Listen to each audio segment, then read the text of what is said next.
Welcome. It is day number 6 in the National Consultation on Education 2021-2022. Education Passport to the Future. I'm DK Rostar. On the day that school reopened for many, we are discussing digital transformation. Digital transformation will allow the Ministry of Education to make strategic decisions that impact the education sector with present and future technological advances in mind.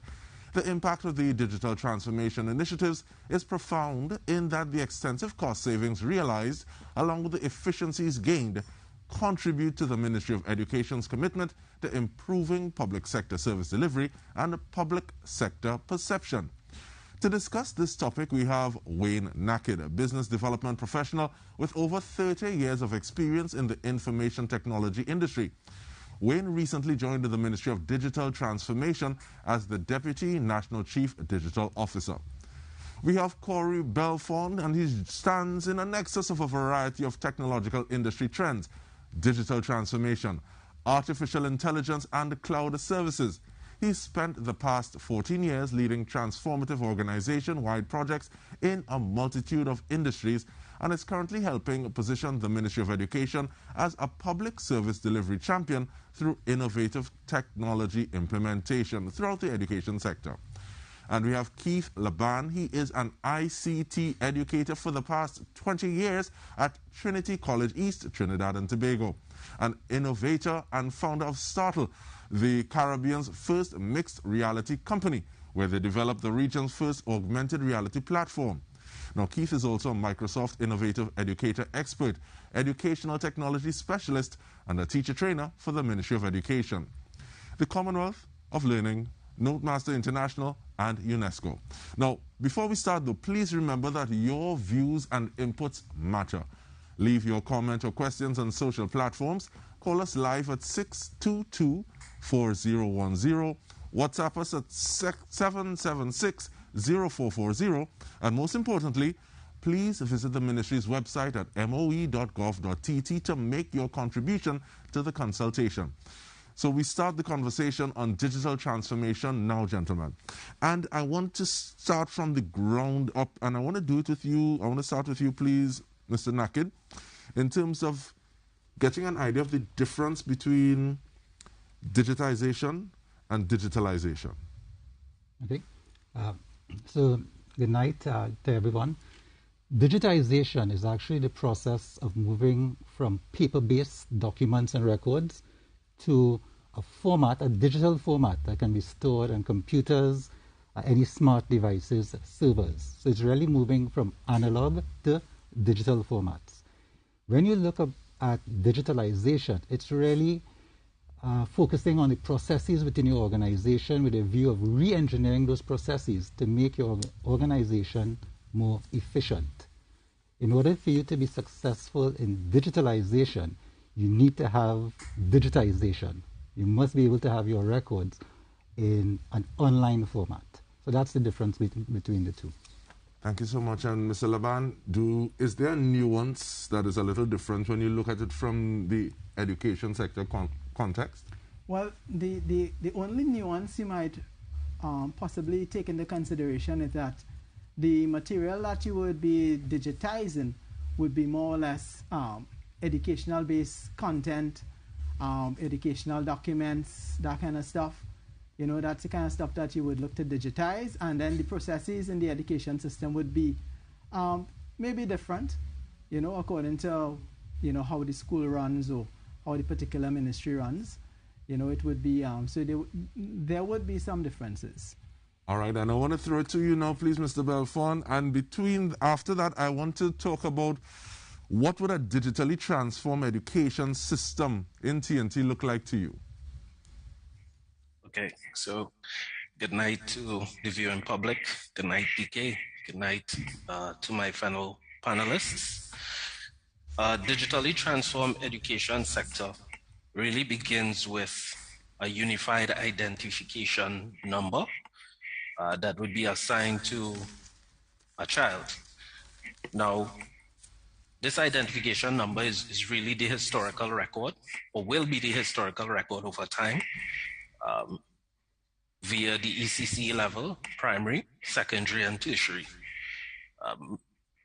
what we would do is progress via student management system, assign digital ID cards to children to allow them access to services such as transport, the school feeding program, as well as to allow parents to be able to access that student management system and be able to pull up their child's digital records in terms of grades, disciplinary matters, interventions, reports, attendance, very critical, and their overall progress in terms of learning and development. Now, it really doesn't stop there, simply because we have a variety of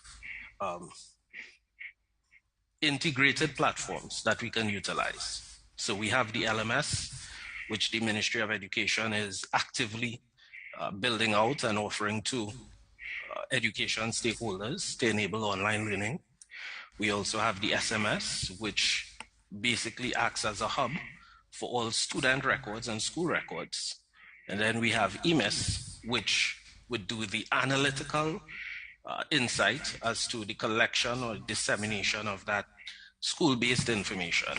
Now, we have a variety of other initiatives that are currently ongoing, and we shall very soon see the implementation and the rollout of such items. Now, chief among them would be the introduction of ebooks, of literacy and numeracy platforms to enable students now to have that digital experience, because as you know, children today are digital natives, and the experience, we really need to meet them where they are most comfortable. We also have to ensure that the technologies that we engage and where we engage them actually make them feel a little bit more comfortable, at ease in terms of learning, as well as being focused on learners with special disabilities, or, from the accessibility standpoint. Now, in addition, you also have the provision of devices, of connectivity, which we have done over the last few years, even via the government, even via private sector partnerships, collaborations with UNICEF, CAF, TT Wi-Fi, the Ministry of Digital Transformation, the Ministry of Public Administration, as well as STAT, to provide tablets as well as subscriber data and MiFi devices to students. So it really is a cohesive digital journey from the beginning in terms of birth, that digital record, to the exit from tertiary education. And that is what we envision, and that is where we are headed. All right. Just to note, a key buzz point that we always look at, especially with children today, would be the idea of gamification. How do we reach them? How do they learn in spaces, virtual spaces? And I'm sure you would have heard of the metaverse. It's pretty hot right now in the tech industry, but it is a frontier that we'll have to go to, along with artificial intelligence, to bring learning beyond the classroom. And I see one person nodding furiously. I see another person taking copious notes, or I don't know if that's writing your thoughts on it. But we will get into that. And there's some things. Now, gentlemen, remember, when you use words like LMS, SMS, EMIS, you are going to ask you all to break that down. So we'll do that. Stay with us. We come back with more, reminding you, though, you can join us at 622-4010. You can send us a WhatsApp at 776-0440. We are discussing digital transformation in the education sector. Stay with us. We return with more.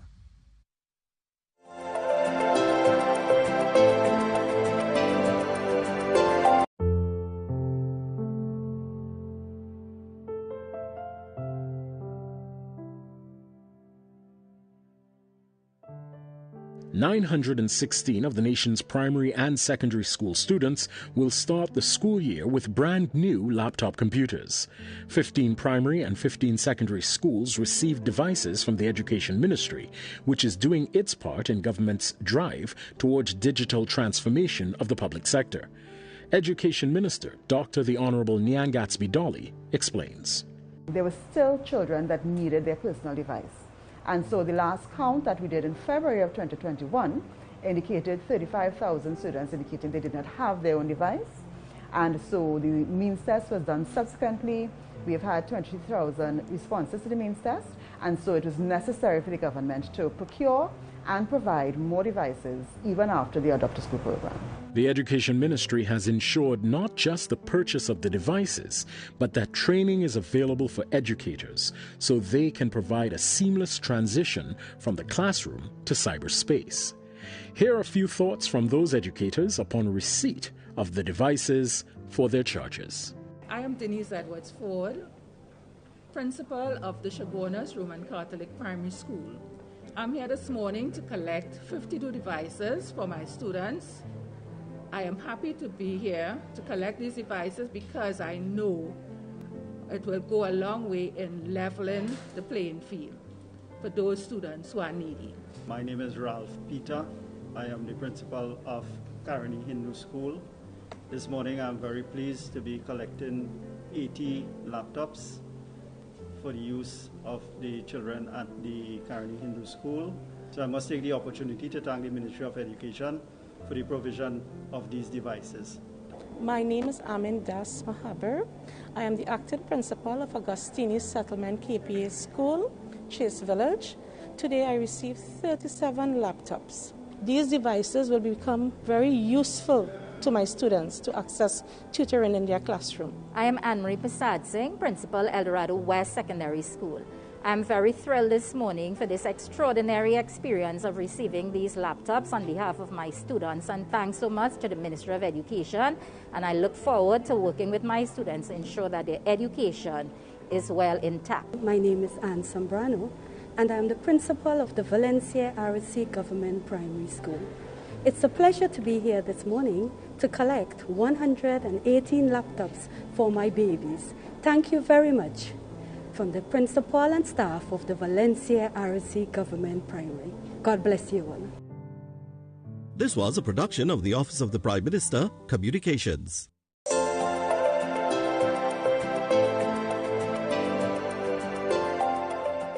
Welcome back. We are looking at digital transformation in the education system with Wayne Naked, Mr. Keith Laban, and Corey Belfont. And Mr. Laban, looking at the fact, no, Mr. Belfont gave us a lot of things to think about, and that notion of digital natives and students coming into the system a little more accurate.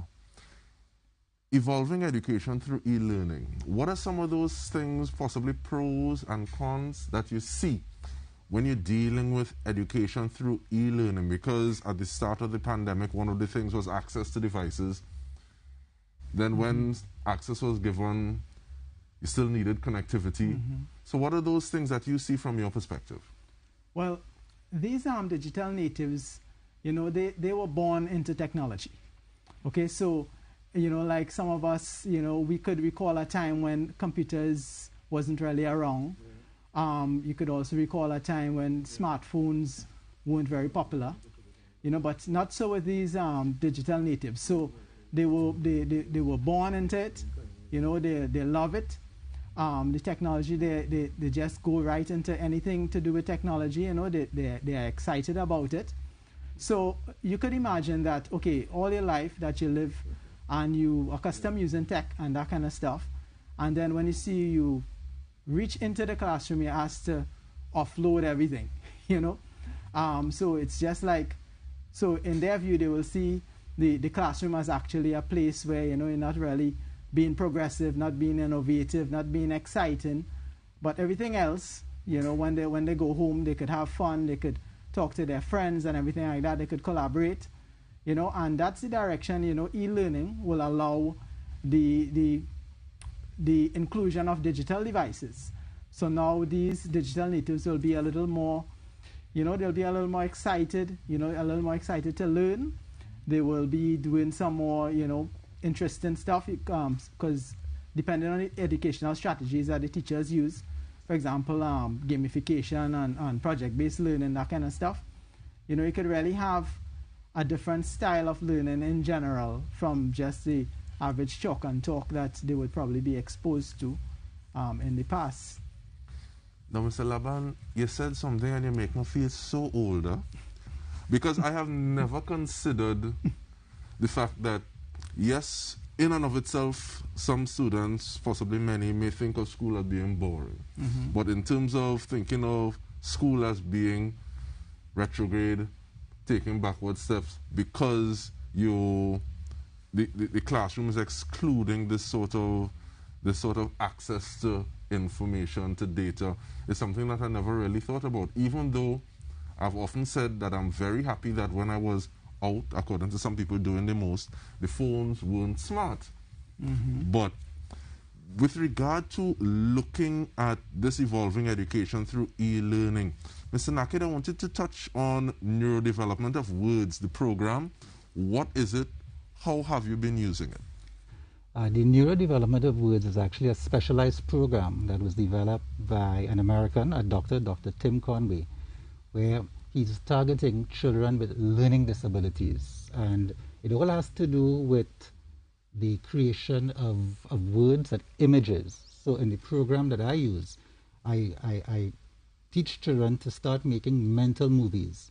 So for example, if you say the boy is walking down the road, in order for them to remember that, you ask them to make a mental movie. So they give a description of the boy. He is about 12 years old. He has brown hair. He's wearing a red shirt, white pants. He's walking down the road. There are cars at the side of the road. There's the pavement. There's a tree and a grass. When they make these mental movies, these pictures, they actually start using both the left side and the right side of the brain. And it helps them to remember and retain the stories. And we do this not only for English, we also do this in math. And you would say how math is just the use of numbers. So they make mental movies of the questions that they are being asked, and it actually helps them to answer the questions. So the whole program is based upon mental imagery. It's almost as though there's this visualization aspect. Yes. So and what you're saying is reminding me of a methodology that you'd have Greeks using when they were going to debate for 3 days. At one time, they'd go, then map out their arguments, and almost as though I'm placing this piece of the argument by this tile, and I'm going through. So that makes a lot. That makes a lot of sense. Was that eidetic? Memory is building, but definitely something to look and see how we can bring that to the general use, especially if you're looking at evolving education through e-learning. We're reminding you, though, you can send us a WhatsApp message via 776-0440. You can call us at 622-4010 and join us live in this conversation. And Mr. Belfon, integrated platforms, you spoke about that a little earlier. What are some of those integrated platforms that you had in mind? So students will be able to access the LMS, and I mean, just to expand, the learning management system. Now, that contains the records of students who would have logged in and utilized course content. They would have taken a live class, they would have done an activity, they would have completed a worksheet. Similarly, you would have a student management system that has the attendance records. But in terms of the integration between the learning management system and the student management system, the integration that exists is the data relevant to each student that is shared across either platform to give you a holistic view of a student's development. So for instance, you would be able to compare the attendance data for a particular student against their performance in the classroom. And you can do that, again, by integrating that data and sending it to, or what you would say, combining it to the education management information system to analyze performance over time across districts.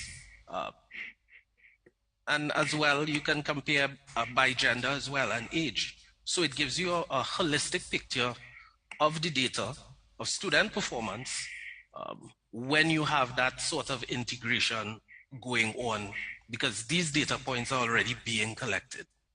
Thank you so much. And gentlemen, we have about 2 minutes before this break, but how does that address some of those gaps that you see in the education system in terms of like being able to track continuously on a consistent level what it is you're dealing with in terms of individual students, possibly cohorts, and just breaking it down to different demographics as you'd want to? I think it's very important, to Mr. Belfon's point. We have a number of systems that need to be integrated. What we would like to have would be some form of business intelligence where we can actually analyze that data. And exactly what Mr. Belfon said. We could be tracking a student who's been performing well in class, and over let's say the next month or two, we've noticed that that student's performance has actually degraded. And we want to ask the questions why. Maybe he comes from a single parent home. That parent probably had to work a second job, so that child now has to take care of his siblings. And because he's taking care of his siblings, he's not able to do his homework and all that. So we need to identify that very early on in the process. Where the ministry comes into play is that we are looking not only at the Ministry of Education, but also some of the key stakeholders related to the Ministry of Education. So in this case, the Ministry of Family Services and Social Development. And maybe we can have an intervention where we can get a resource from that ministry to probably provide some kind of homework supervision, provide some kind of stipend to that parent. So that's where we come into play, the Ministry of Digital Transformation. We look at it from an end-to-end perspective. So that's how I see it's important that all the systems within the Ministry of Education are tightly coupled, tightly integrated, and sharing data. So now we can analyze that data. And I really like the fact that you are should be able to triangulate that data, so you have the quantitative aspect. Okay, this is what is, but you also have the qualitative aspect. This is why what is. Yes. And I want to get your thoughts on that when we return, Mr. Labat. We also have some questions that have been coming in via WhatsApp and Facebook, I believe. We deal with that when we return. Stay with us.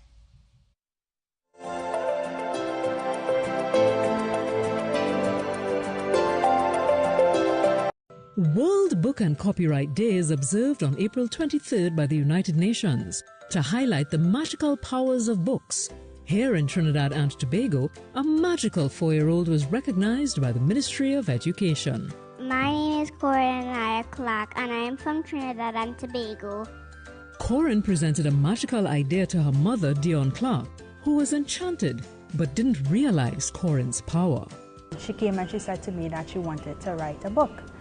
Now, it's not that I didn't think she was capable of writing a book, but I really didn't pay much attention to her. And she kept saying it until eventually I guess she got fed up of asking me and not getting the responses that she wanted. And she just started to write, and she kept going on, and she just writing until the 3rd or 4th day, she showed me the book that she was writing in, and I called my husband. I was like, Ron, look at this, because she had the name of the book, she had the format just how it is in the book that's actually published. That's how she had it. Little Corinne chose to share her world and her message with other children across the planet. Okay, so this book is about all my talent and all the fun things I do with my family. To all the children everywhere, you are beautiful, you are smart, you are kind, you are good, you are brave, you are strong, you are brilliant and one of a kind. You are important. For all my friends. Hello, my name is Corinne Clark and I am 4 years old. I'm actually 5 now. Even the Minister of Education, Dr. the Honorable Nian Gadsby Dolly, was mesmerized by Corinne's talent. I can tell you that it takes parenting that allows for children to express themselves to result in something like this today. And this is one step, and she's going further, and who knows what she will end up being and doing. And it's a note for all of us parents that we have to allow our children to explore. And it's a note for us as well that COVID-19 and the emanating circumstances have been difficult. But there are also little nuggets of gold that we can pull out of the experience. Corinne's book is one such positive. And so, Corinne, on behalf of the ministry, we want to congratulate you. We want to encourage you to keep on pushing, because you don't know who you may inspire. You may inspire someone who has written a book of poems and has not published it yet to do so.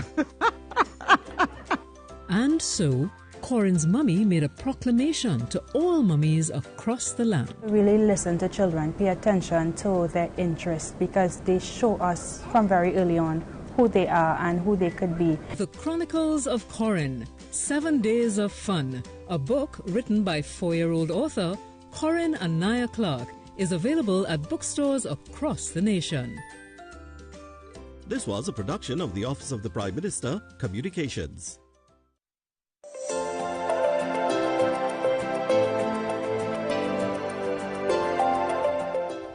We're in the National Consultation on Education Policy 2021-2022, and we want to get a brief comment from you, Mr. Laban, on terms of what those integrated platforms can mean for the education system.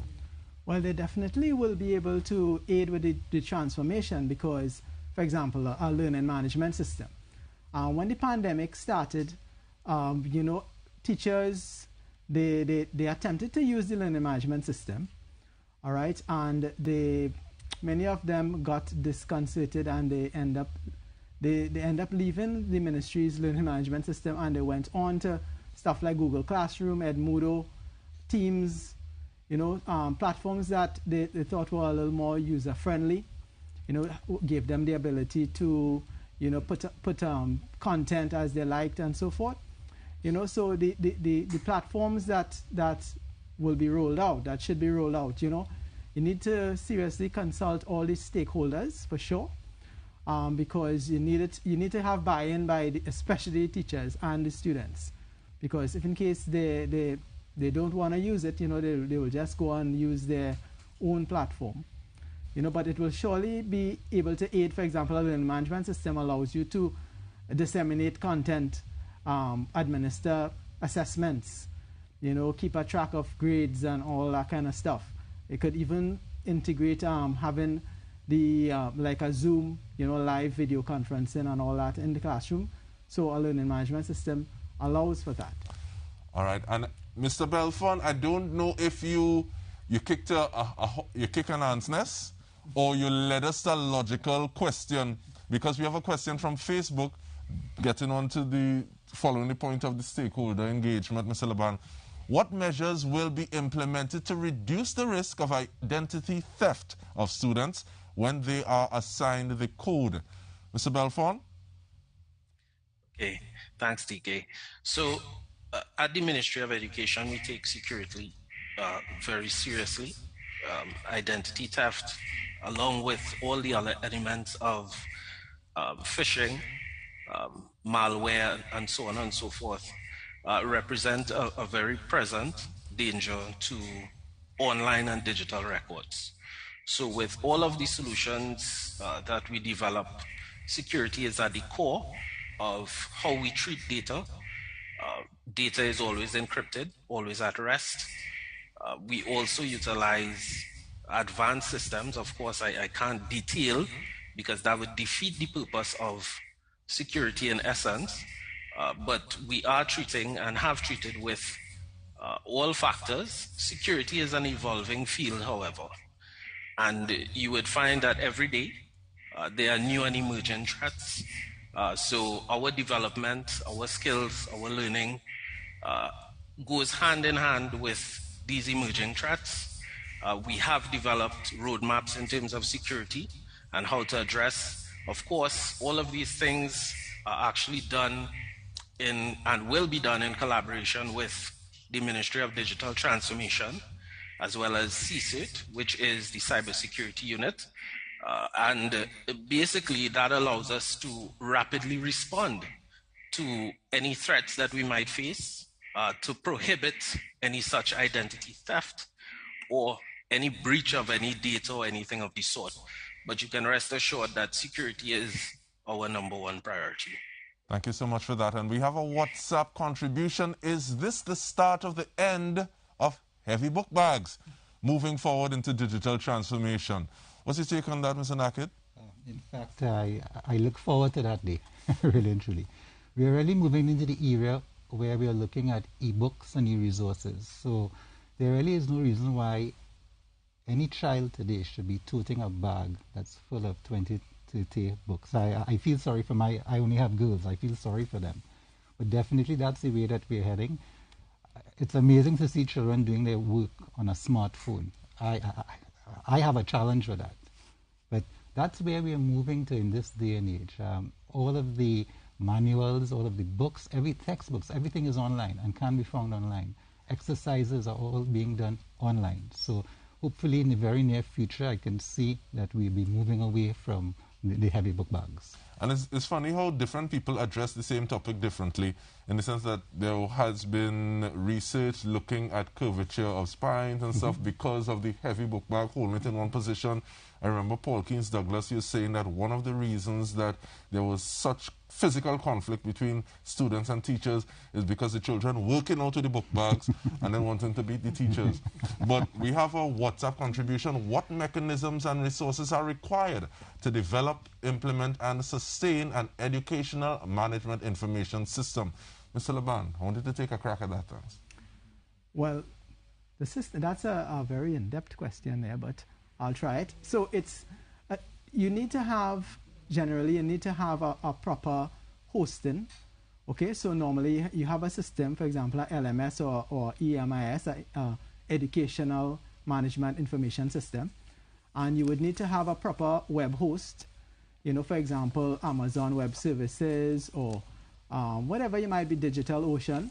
You know, so these web hosts is where you would put up the platform. So for example, the most popular LMS platform globally is Moodle, the Moodle platform.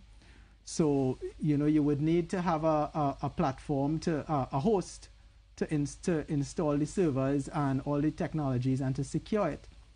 And that's what you normally have. You will have a host and you would put the platform on it. And the host will normally be, you would have a connection to internet, you know, from a service provider. And that's the main thing that you would have to deploy the learning management or the EMIS system. You need to. But looking at that internet system and connectivity, how do we scaffold the system so that individuals who do not have that connectivity when they get home are able to be afforded the same playing field, the same level of access as those who may sometimes take that nice connectivity for granted? There's some ways that we can approach that. So right now, we need to start designing our courseware in such a way that it can be done offline. So if a student is at school, he can download whatever exercises he or she has to do onto their smart device, and then they can go home and they can do whatever courses, and when they get back to school, they can upload it. What the ministry is also trying to do and facilitate is through our Access Center programs, where we are developing access centers in those communities which may not have easy access to broadband capabilities. Some of the people in these areas may not have access to smart devices or laptops. So they can go to these community access centers where there'll be rooms with computer devices, and they'll be able to do their homework, they can do research, they can access the internet. So those are some of the things that the Ministry of Digital Transformation is putting in place to help those students who may not have access to technology, may not have access to broadband capabilities and internet access. Thank you so much. And the last minute and a half is yours, Mr. Belfort, in terms of mechanisms and resources required. So, I mean, in addition, you would definitely need the human resources to administer the platform. And this is where the Ministry of Education would have gone and is continuously staffing out an education technology unit. So that brings education technology resources, instructional designers, education technologists, content developers, and so on and so forth, security-focused individuals as well, to come on board and to be able to administer these platforms for us. And thank you so much. We take a break after this, and I want to follow up on that topic of the human element. So what do the educators, the teachers, administrators in the education system need to be able to do this. But we speak about that when we return. We ask you to stay with us. We'll return with more.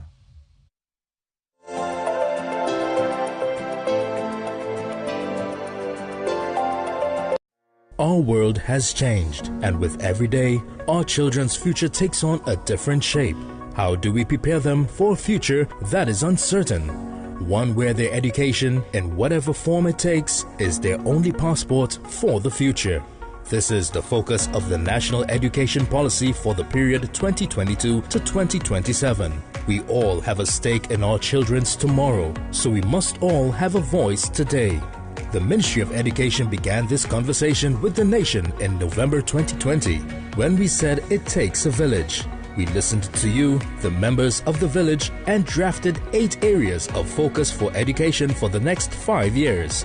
These are TVET revitalization, curriculum reform, digital transformation, Education Act, equity in quality education, transition of learners, enabling student success, and human resource development. We then continued the conversation in December 2021. We consulted with key stakeholders in the education ecosystem, including the Representative Union for Teachers, parent groups, school boards, and tertiary level institutions. Having received and incorporated their recommendations, the Ministry of Education is coming back to the national population for their views and opinions on the draft concept note for the National Policy on Education 2022 to 2027. This is your opportunity to join the conversation. Let your voice be heard. There are 4 ways for you to comment. Visit moe.gov.tt for the draft concept note. Then you can share your views on moe.gov.tt. Call in during the televised broadcast. WhatsApp your views to 776-0440 or comment on the Ministry's social media pages during the live stream. Visit the Ministry of Education social media pages for further details. Education is a passport for the future, and share your views and help our children take flight.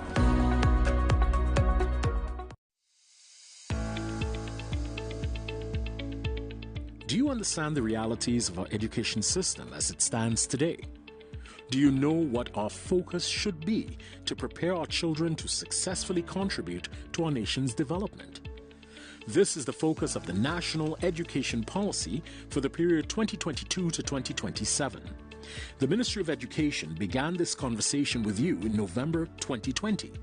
We listened to what you told us, drafted some areas of focus, and now we have come back to you and all education stakeholders to get your views. In December 2021, we consulted with key stakeholder associations, agencies, NGOs, school boards, and tertiary level institutions to discuss the objectives and recommendations on the following 8 key areas of focus. 1. TVET revitalization. 2. Curriculum reform. 3. Digital transformation. 4. Amendment of the Education Act. 5. Equity in quality education. 6. Transition of learners. 7. Enabling student success. And 8. Human resource development. Having received their views, the Ministry of Education is now seeking national input on the draft concept note for the National Policy on Education for 2022 to 2027. Join the conversation. Don't miss your opportunity to let your voice be heard. Check out the draft policy document on moe.gov.tt and be a part of this conversation. Share your views on moe.gov.tt. Call in during the televised broadcast. WhatsApp your views to 776-0440 or comment on the Ministry's social media pages. Education is a passport for life, and your views will inform an education policy to help our children take flight in tomorrow's world. This was a production of Government Communications.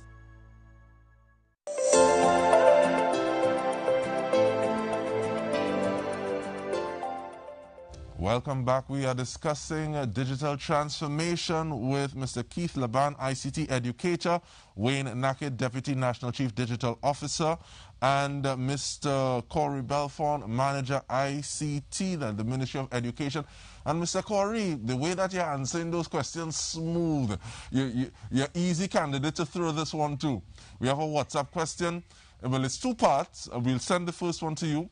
Can you indicate when an MIS would be implemented with all the features to properly manage schools?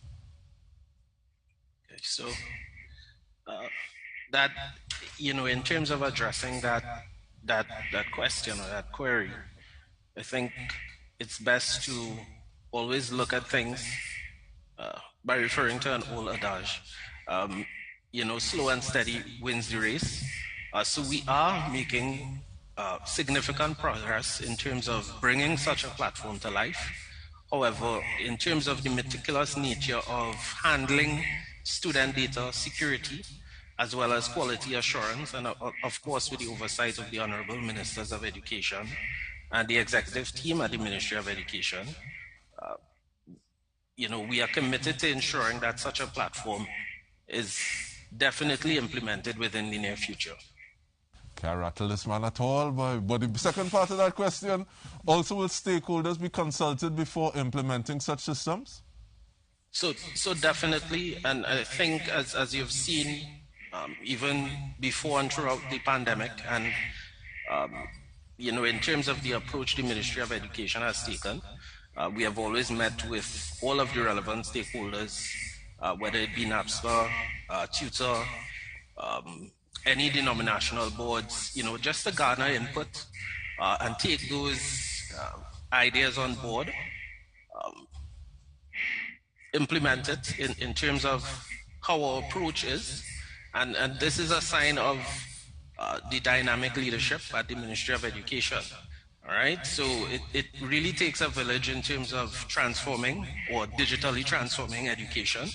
And of course, we remain committed to ensuring that every voice, every stakeholder is heard, because the efforts that we do today actually impacts our future.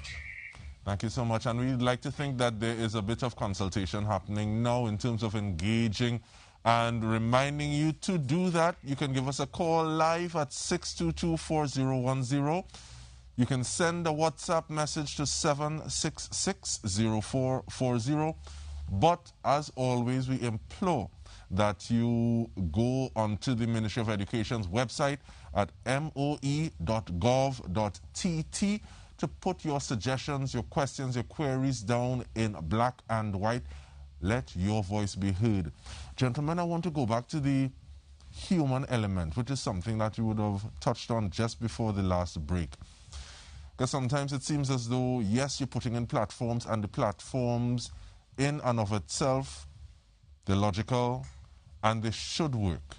But what kind of capacity is needed on the human element to ensure that the teachers, parents, students, all those who engage with that platform, they have the best mindset about it so that the platform works?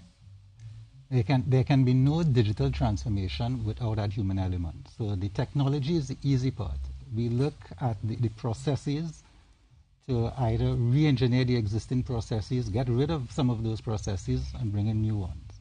But we must have the human element. With any system, and as we are focusing here on education today, we have the student at the center. So we must have a student-centric approach, right? And as Mr. Belfont mentioned, there are a number of key stakeholders: the parents, the teachers, the administrators, the principals, the bureaucrats within the ministry, tutor, the denominational boards. We need to start educating them and making sure that they fully understand, first of all, how to use the system. Too often in government, we have great systems in place, nobody knows about it. Nobody knows how to use it.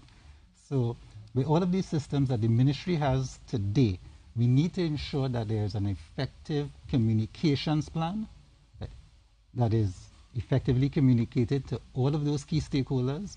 We must have a change management plan, and that is key. Too often I see projects in the public sector go downhill because those two aspects are not taken into consideration.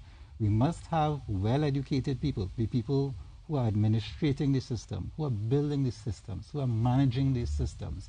We must make it easy for them to use because we don't want frustrated public officials. We want to make it easy to use for the students, for parents, for teachers. So a lot of training has to go alongside with the successful implementation of any solution. It's a key factor for digital transformation. Thank you so much. And I want to ask you the same question, Mr. Laban, from where you sit as one teaching ICT, but also teaching it to one students, and then also training the trainers, teaching teachers. So how do we help build capacity in that human element? Well, as I said, in digital transformation, the digital part many times is the easier part than the transformation part, which is the more human element. So you could just take a look at it historically. The education system worldwide, it's a system that's supposed to be educating individuals, all right, innovative and proactive. Yet education systems worldwide, not just Trinidad and Tobago, always seem to be, moving slower than all the other sectors in our country. Because just think about it, a little history, the blackboard. The blackboard was invented by a guy called James Pillans back in 1819. All right? And that blackboard could still be seen in a different form as a whiteboard today. How many things from the 1800s we could say we still use on a daily basis? Possibly none, But yet the education system, which should be so dynamic, still using something that's sort of ancient. So it just shows that humans are very reluctant to change. So in case something was working in the past, they may not look to want to change it unless they are forced into it, which COVID sort of helped out a bit in forcing us into the digital direction. And going even further on your personal experience, Mr. Laban, do you see a place for augmented reality in terms of the way that the education works? Because that is something that you also do work in. And what are some of those applications? All right. Well, the augmented reality is the ability to superimpose digital elements onto the real world.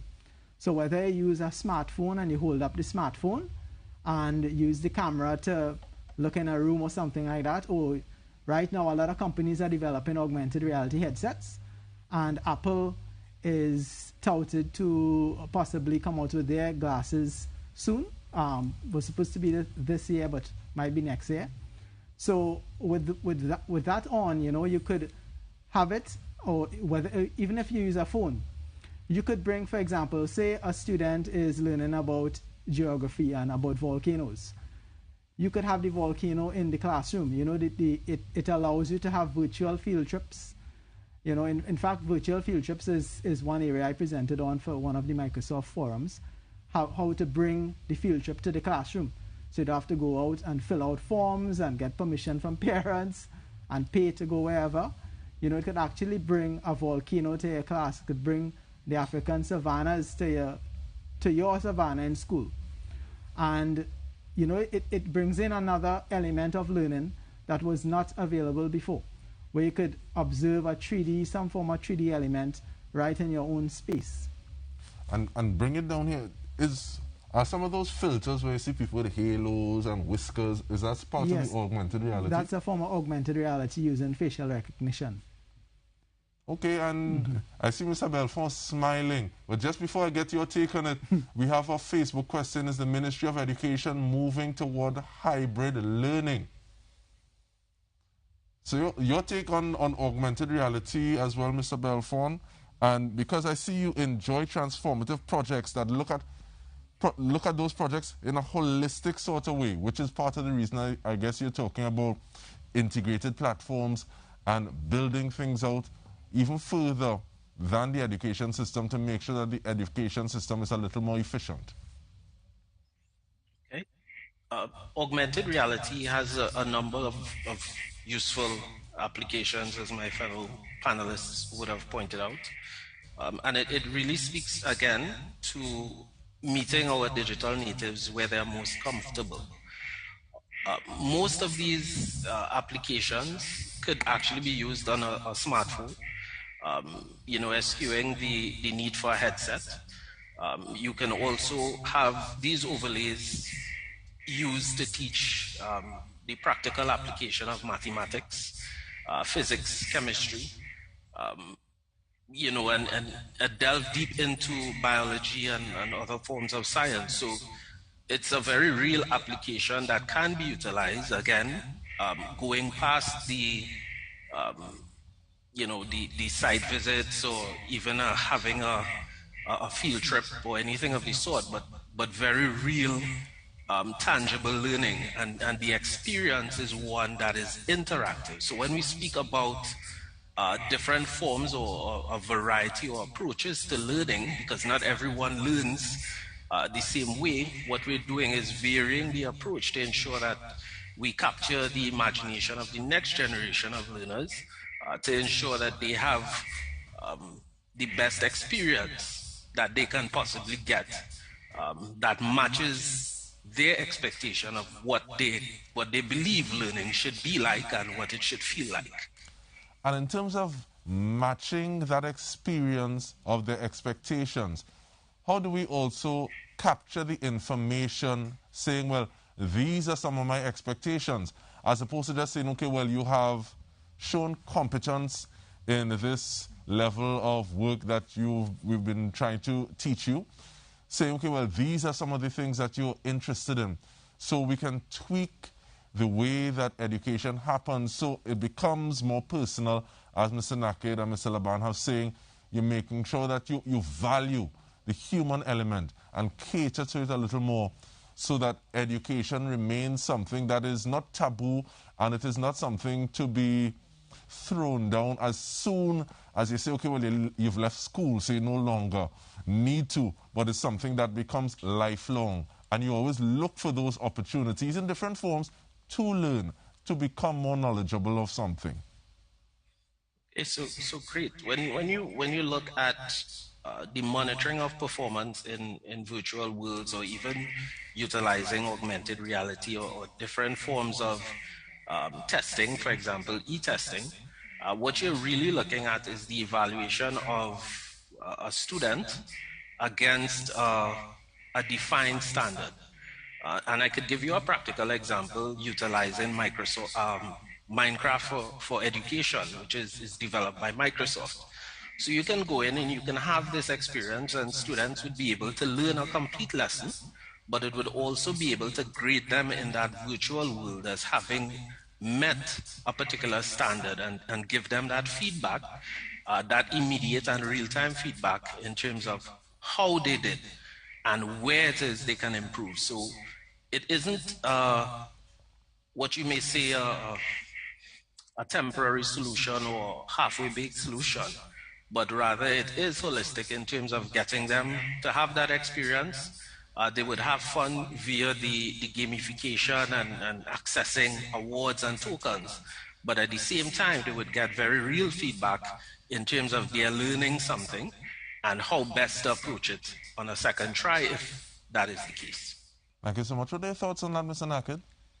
I agree. I think there's no one size fits all when it comes to education, and we really have to look at our students today and see and find out what are the various ways by which they can learn. As I mentioned earlier, some students respond differently. The whole area of gamification, everybody loves to play games. Just think if we can do that for all of our courses, and we have interactive sessions with the augmented reality. We use all types of multimedia, whether it's videos, whether it's audio files, etc. All that is what I think is changing the landscape today, instead of the traditional approach whereby we have a teacher in the front of a classroom on a blackboard or a whiteboard. And to Mr. Laban's point, we need to reach the stage where we're now embedding curriculum into the technology. So all of those issues of a whiteboard and blackboard will disappear. Everything will be done online. So that's the ideal. It's not going to happen overnight. That is going to take many years to come. But that's the roadmap and the vision I'm pretty sure that the ministry has. What's the significance of embedding learning into the technology, Mr. Laban, to the point where an individual participating may not even realize that they're learning as opposed to just playing. Yes. That's the whole beauty about gamification and project-based learning. You know, you may be engaging in an activity and you have no idea what you might be learning. So, for example, many games, like for example, I was observing some students playing a game on different trade routes. So they had to stop a plague by blocking various trade routes and ports and whatever it is. And they were inadvertently, and they didn't even know it, learning all the different ports in different countries, different routes and trade routes, and it was possibly, you know, real routes. And they were learning a lot of stuff, and you could imagine learning that off from a book. That would be quite boring, and these kids were just having fun, you know, learning these routes, knowing how to block, how to stop a pandemic and that kind of stuff. You know, so it's quite interesting how gamification could allow you to learn stuff once it is channeled in the right way. And this actually reminds me of something that Arts in Action used to do, or possibly still do. So there's a play, they have a premise, and they act out that premise or situation to a certain point. And then they ask the audience, what do you think this character should do?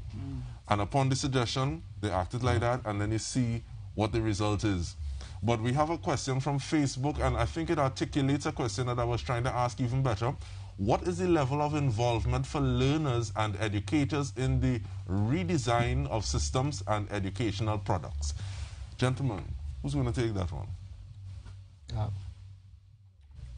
Could we see the question? What is the level of involvement for learners and educators in the design or redesign of systems and educational products? Yeah, I can possibly take a stab at that. Again, for any successful system, you must have the main stakeholders who will be using the system. So some of the questions that I tend to ask, because I'm the Ministry of Digital Transformation at a national level, is who am I serving? I'm serving my citizens. Too often we think we know what citizens want. And we need to really sit down with them and understand what are the services that you would like to access? How are you going to access those services? When do you want to access those services? And I think we have to do the same thing within the education system. We need to bring in the learners and the educators and ask them the same questions. How would you like to access this system? When would you like to access it? What information would you need in order for you to be successful? So we definitely need to get them involved in the process. We need to ask them the questions. Too often we think we know what they want. And we design and build systems, and when we throw it out to them, they say, no, this is not what we need. This is not what we wanted. This is meaningless. So they need to be a part of the process. All right. You agree with that, Mr. Laban? Yes, definitely. So, for example, if you are designing an educational product, like, say, a game, most software development methodologies, you know, would go from the fact-finding to gathering requirements to analyzing, you know, to designing, and then it's an iterative process. So after you test it and so forth, you know, you might get feedback, and then you go back and you change and so forth. So it's that's how important it is for the actual stakeholder, the kids who will be using it. They should be the ones to kind of give the ideas of what they think that this product could be, and how it could be better, and how it will be actual fun, and how they would actually use it. Because if you come with a system and the kids just think it's boring or outdated, they won't use it at all. And it makes me think of the term beta testing in terms of how it is we do that. And is there anything that you feel a little differently towards this question or this topic, Mr. Belfort? No, I would tend to agree. I think the Ministry of Education has recognized the importance of gaining that feedback from educators, from stakeholders, parents, students, teachers, as well as non-government organizations, especially where it comes to education, which is one of the reasons why we're actually having a consultation right now. But it transcends, and it goes into all of the initiatives that we would like to bring on board and those that we have in progress. It is an important step in terms of our agile approach, in terms of getting that feedback at every step of the way, whether it be at implementing a pilot to get that feedback in terms of how a product works, even before the product goes out, inviting stakeholders to see the product in action, to make recommendations for the better, any changes, concerns, all of these things. So we take these things on board at every step of the way. And with that in mind, we remind you, you can call us live at 622-4010 or send us a message via WhatsApp at 776-0440. When we return, gentlemen, I want to look at the student learning management system and ways that it can be tweaked, some of the things that you may see that can be improved, or whether or not it's good just like that. Stay with us. We return with more.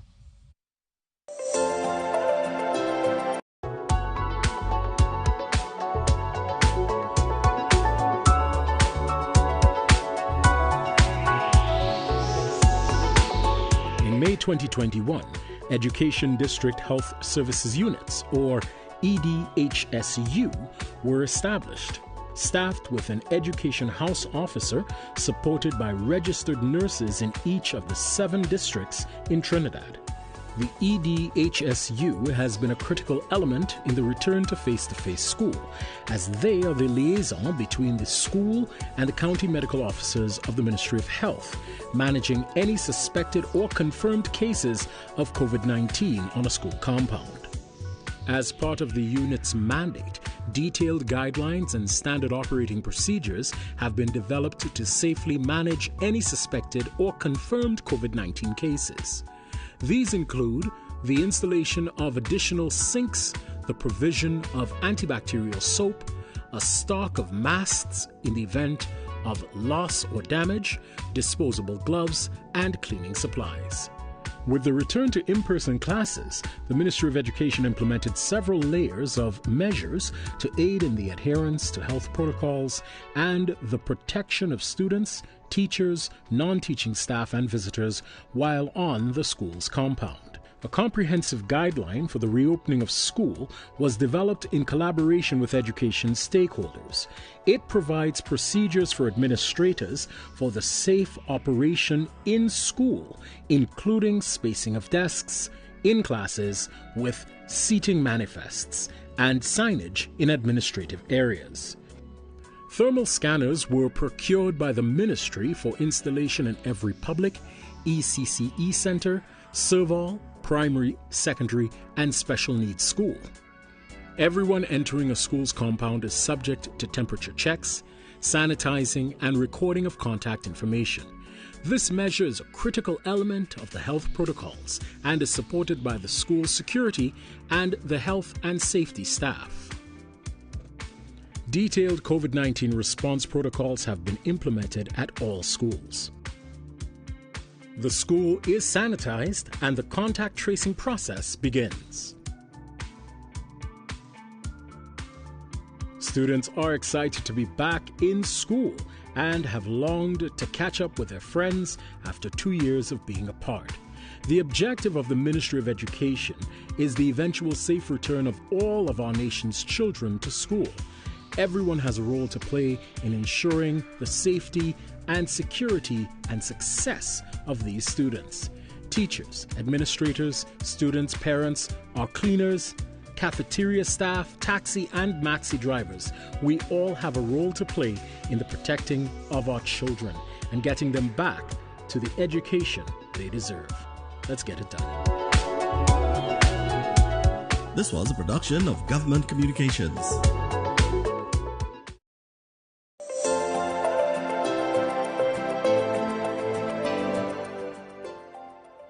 Welcome back. We are discussing a digital transformation in the education sector. Please visit the ministry's website at moe.gov.tt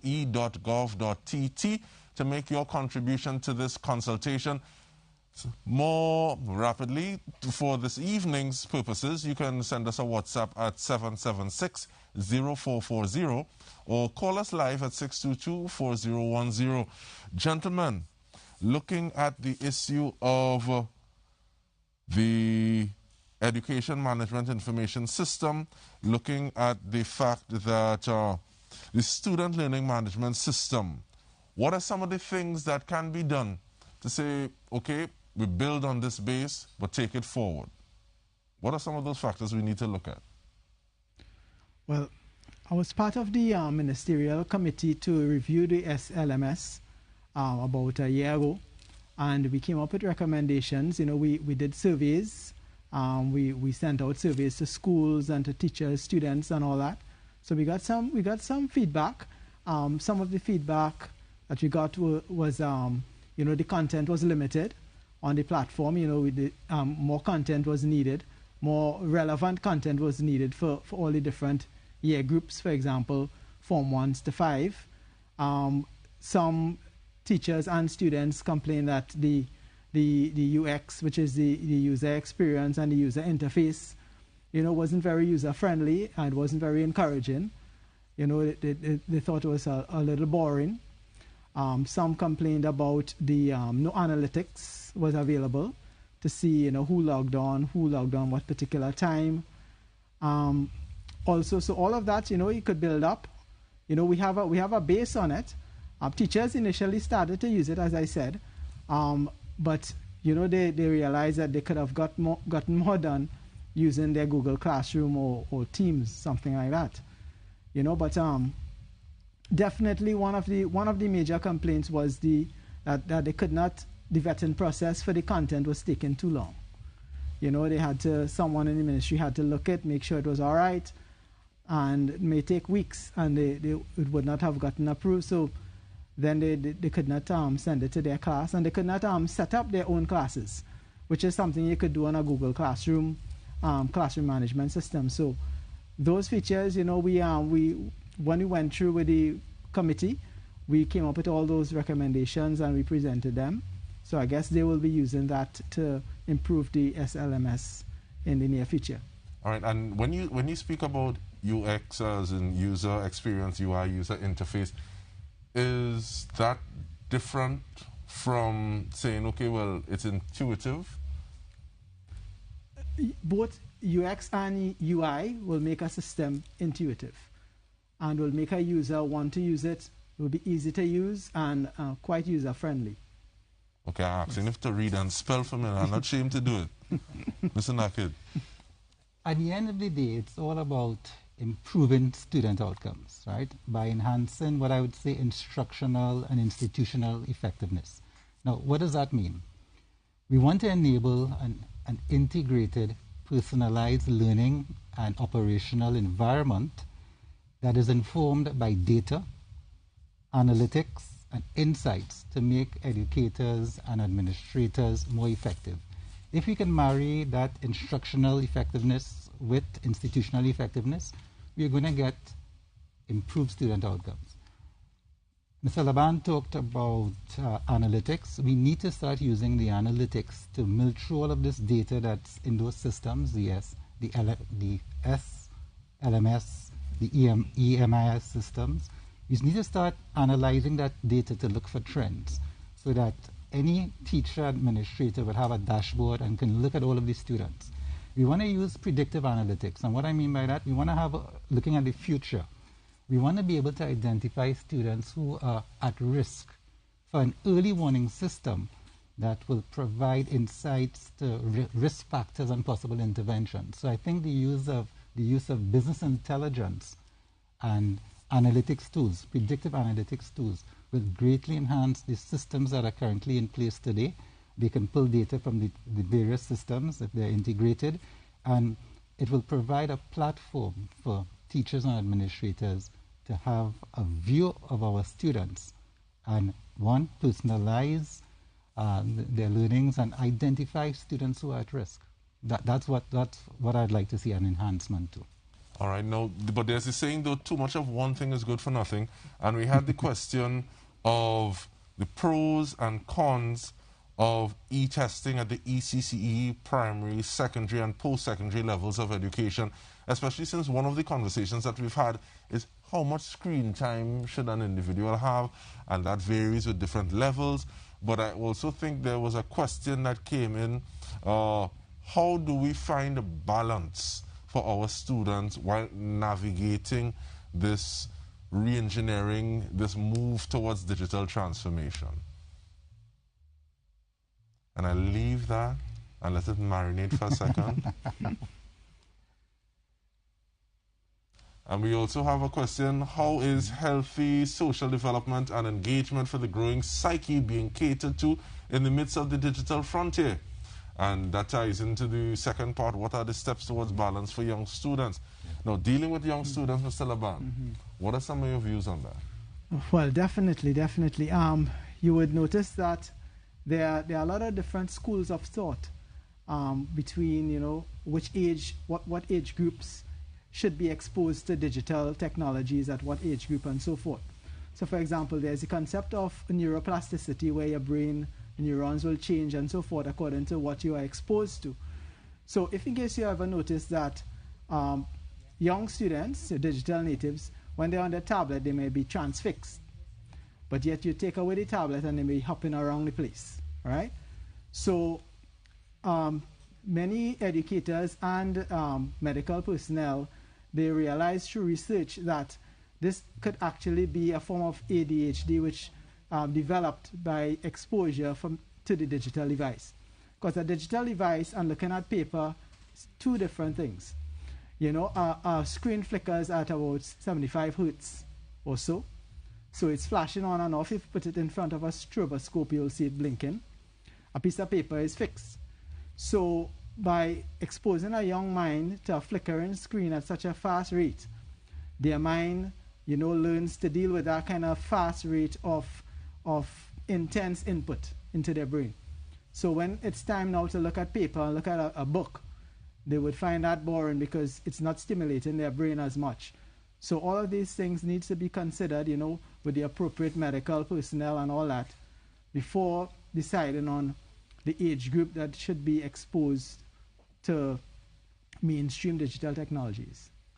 I'm going to throw that to you, please, Mr. Belfon, and it's a three-part: the pros and cons of e-testing across different levels of student development, developing social and psyche in a positive manner, as well as finding balance while navigating the digital transformation.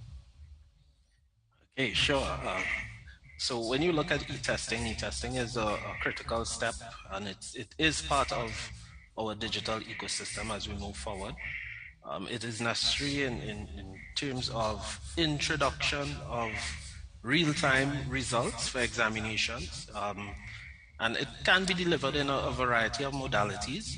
But what it does is introduce ECC level students to that phenomenon, or the experience of actually utilizing a keyboard or even a tablet to conduct an examination. The majority of children know how to play games, but in terms of accessing an exam and completing it on a laptop or a tablet, it's a different story.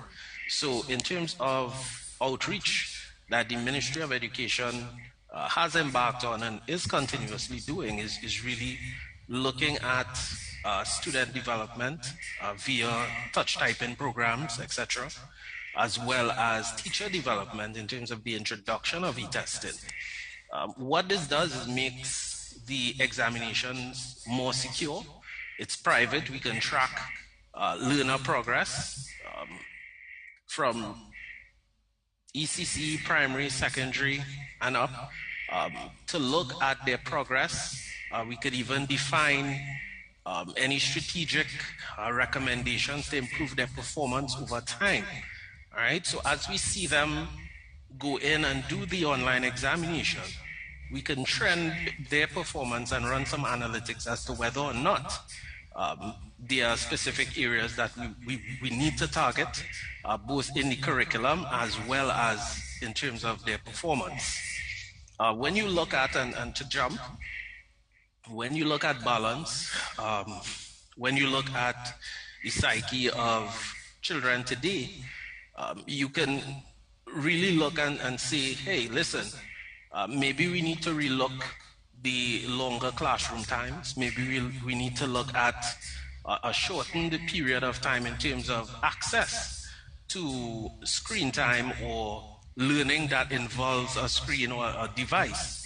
And I think in the majority of instances, we would have realized that over the pandemic. So you're not really going to see students at school or who would have been accessing online learning actually on a screen all day. They would have had broken up periods of access. And this really is to ensure that they also have a rest. We would have also provided services via the student support division in terms of psychologists and guidance counselors, because that element of balance and outreach is critical in ensuring that the experience that they have online doesn't necessarily impair them in terms of the learning experience. And thank you so much. And Mr. Naked, I want to ask you about your thoughts on this, and I'm very happy that you're here to speak outside of the Education Ministry as well and bring your perspective to the table. Okay. So I'm definitely for e-testing at all levels. We have to recognize from the ECCE level all the way up to tertiary that the needs of the learners are different, and that needs to be taken into consideration. The point that Mr. Laban brought up was quite relevant in terms of our infants and the amount of face time that they're spending. But I think e-testing is the way to move forward, because it lessens the burden on the teachers to have to correct papers. You know, teachers should do what they do best, which is to teach, not spending their time marking papers, and it's real time. The other point that I'd like to add is that we need to start, when it comes to the psyche, and we have our students who are spending all of their time in front of a computer. We need to start engaging them in the social aspects, so get them involved in groups to work on projects, because we need to start preparing them for the working life. When we work today, we work on projects, we work in teams. Too often our education system has been focused where it's everything I do by myself. But we need to start engaging them other than playing games, where they're working on projects in a team, sharing information, that spirit of collaboration. So to answer the question, yes, I'm very much for e-testing. I think that's the way that we want to go.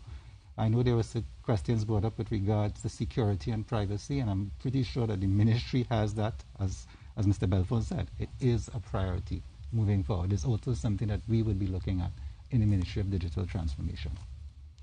All right, and I'm hearing that we have a question, but we will ask that question when we return, in addition to getting the wrap-up from you gentlemen. So stay with us, we'll return with more.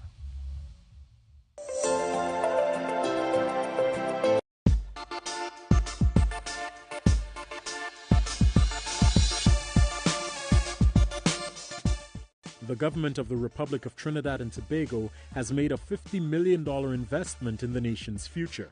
The Ministry of Education, along with its public and private sector partners, distributed laptops to several primary and secondary schools in its drive to digitize education. The first module in this digitization plan was the Adopt a School program, part of government's public-private sector partnership, contextualized by Minister in the Ministry of Education, the Honorable Lisa Morris-Julian.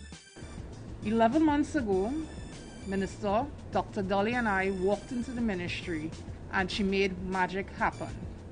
Her first initiative of Adopt a School program was a roaring success.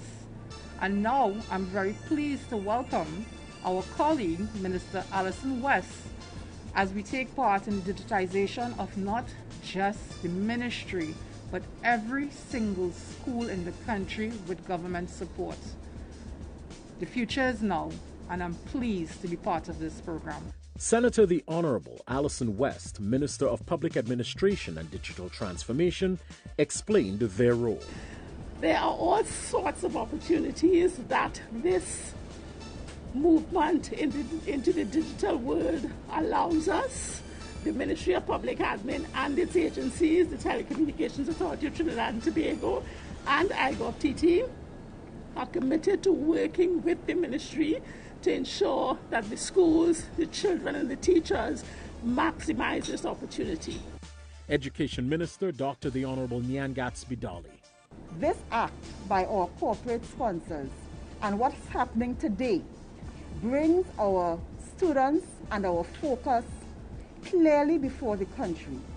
Education has moved digital.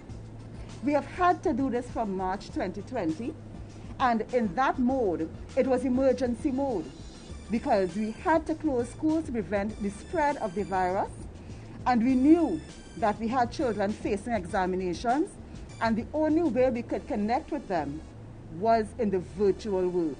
And it's not just about the device, it's not just about the laptop. The teacher training division, which has been instrumental in providing the training for our teachers so that they would use the tool well, for our students understanding how they use this tool.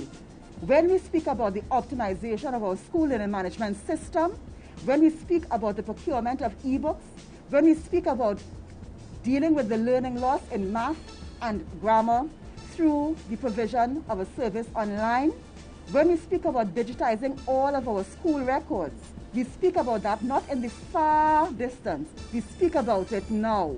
All of us here stand together as a team working in the best interest of our children. And we are so happy to have come to this point and to say that we are here now, we have far to go, and we are about the business of transforming education, not by magic, but by hard and persistent work. And we understand what is needed, and we will do what we have to do. This was a production of the Office of the Prime Minister, Communications.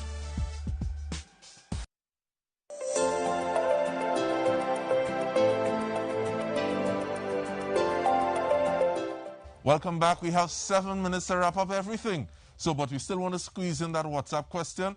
So, Mr. Corey, just before, given that students can be perceived as digital natives, how important is the age of the student when measuring for performance? And I guess this is possibly academically, but you take your understanding with it and you wrap that up with your closing statements, please. Okay, so definitely the evaluation of student performance is really dependent on age. Different classes of children or children develop and learn differently from others. Of course, they don't all learn the same way. So the method of evaluation and that analysis of performance will vary by age group to give us a clear understanding as to how they are performing over time. In terms of wrapping up digital transformation in the education sector, I believe we are in good stead in terms of the engagement, the communication, the platforms that are forthcoming, as well as the steps that we are taking in terms of teacher development, stakeholder engagement, ensuring that the future of Trinidad and Tobago, especially where education is concerned, and that investment in diversification begins with us, and ensuring that the efforts that we make today impacts our future. Thank you so much for that, Mr. Laban. Yes, well, definitely. The age of the student will definitely be able to, according to the age, they would be able to access, to think up. And so, for example, an older student will be able to, wouldn't be able to perceive certain things.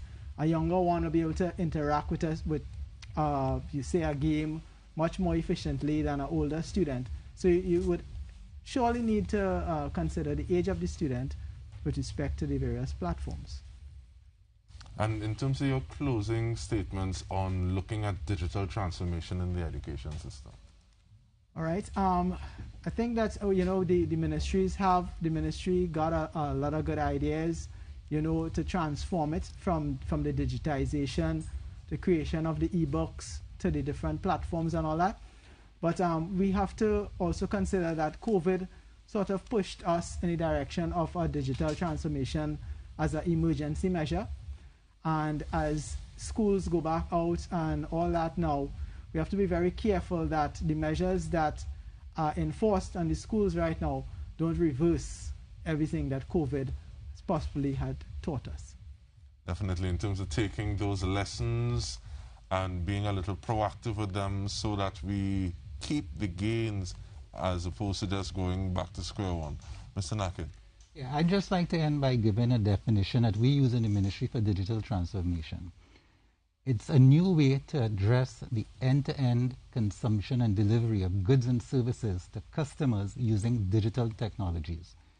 Our mandate is national, so a key word there I'd like us to just hone in on is customers.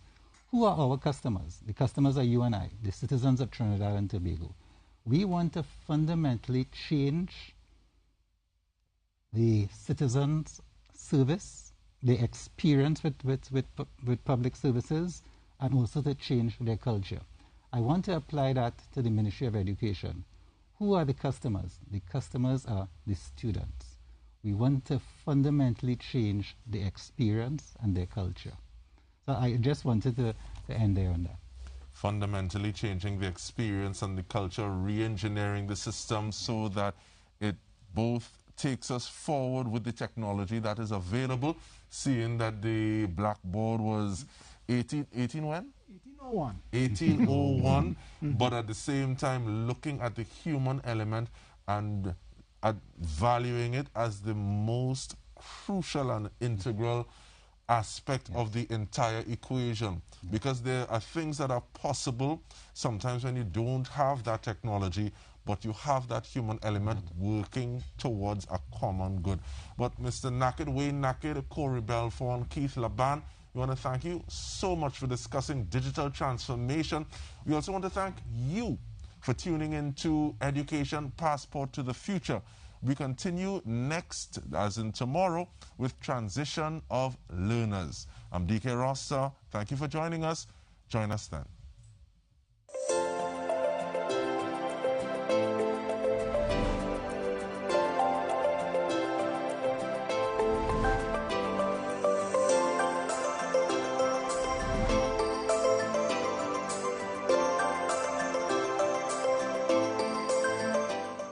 Education is the passport to the future, and the Ministry of Education wants your views on how we can help our nation's